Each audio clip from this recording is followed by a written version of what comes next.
Pour moi, je pense il y en aura peut-être deux. C'est c'est ma 8e place au championnat du monde parce que clairement au niveau, c'était la course avec le plus de concurrence que j'ai faite et c'est ma première course où j'ai entre guillemets pu confirmer en championnat et voilà, pour moi j'étais assez fier de ce résultat.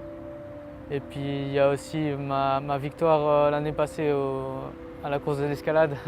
C'est un peu symbolique parce que c'est là où j'ai commencé et c'est chez moi. Et puis voilà, l'année passée c'est la première fois que je la gagnais en élite, donc pour moi c'était quelque chose d'assez énorme. Peut-être la meilleure course que j'ai faite, Barcelone ou Houille. Pour moi c'est une des deux parce qu'au niveau du chrono, c'était quand même assez rapide. Houille, c'était pas si rapide, mais avec les conditions météorologiques et la façon dont j'ai couru, j'étais assez content. Et puis voilà, Barcelone, je pense que j'ai fait au mieux et voilà, ça a donné un chrono plutôt intéressant et dont je suis assez content aussi. Ouais, c'était en tout cas émotionnellement, et c'était l'année passée à Atletissima. Voilà, c'était ma première Diamond League. J'étais dans une forme vraiment bonne. Et voilà, j'avais l'ambition de me qualifier pour les championnats du monde à Londres. Je pense que j'en avais la capacité. Et voilà, il y a un peu tout qui s'est écroulé en, en quelques minutes. J'ai pas pu finir la course. Et voilà, je regrette d'ailleurs de ne pas avoir fini la course. C'est un de mes regrets.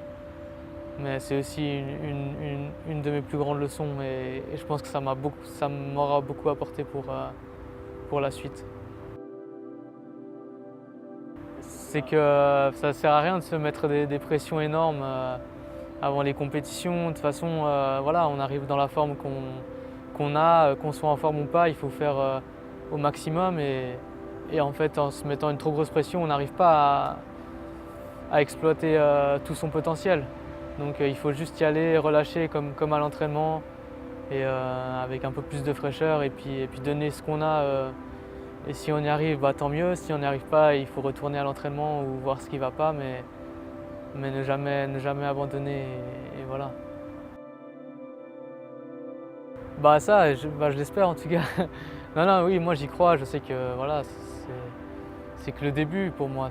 Voilà, je m'entraîne comme un professionnel depuis peut-être 1 ou 2 ans maintenant, donc évidemment que j'ai fait des progrès énormes ces dernières années.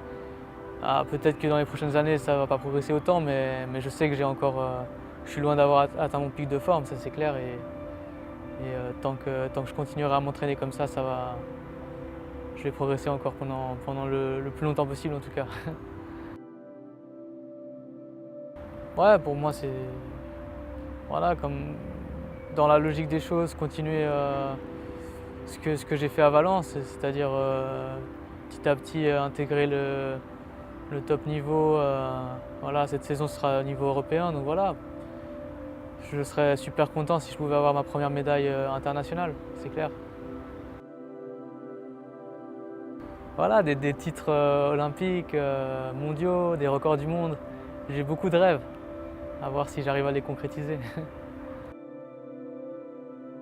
Ça aussi, j'ai pas vraiment d'idée encore. Je pense que, en tout cas jusqu'à Tokyo, je serai sur la piste. Mais qui sait, peut-être que j'en ferai un avant comme test, ou voilà, on ne sait pas. Ou peut-être que si ça marche bien à Tokyo, je continuerai sur la piste encore 4 ans. Mais c'est sûr que j'y viendrai sur le marathon.